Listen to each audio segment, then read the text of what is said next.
Identify all statements that are true. Ooh. All right.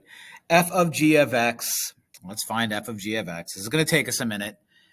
F of g of x means I take f, and for every, sorry,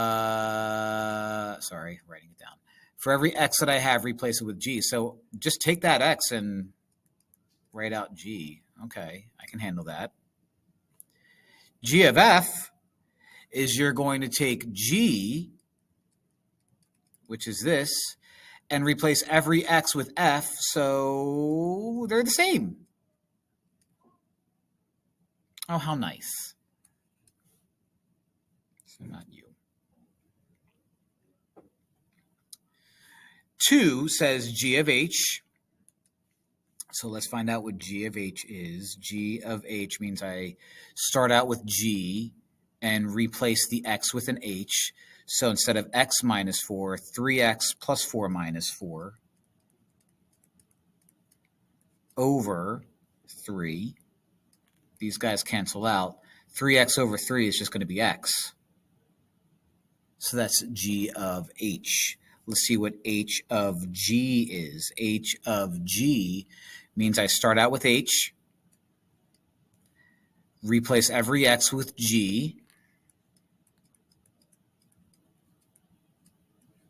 Don't forget the plus 4. These guys cancel out. And then I'll have x minus 4 plus 4, which is just x. Oh, how nice.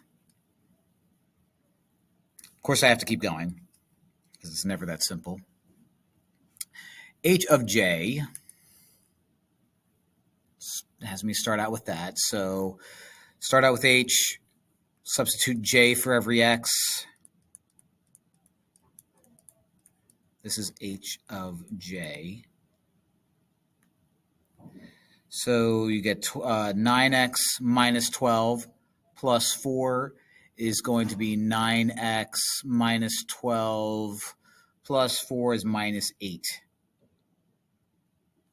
Now let's do j of h, which has me start out with j and replaces every x with h.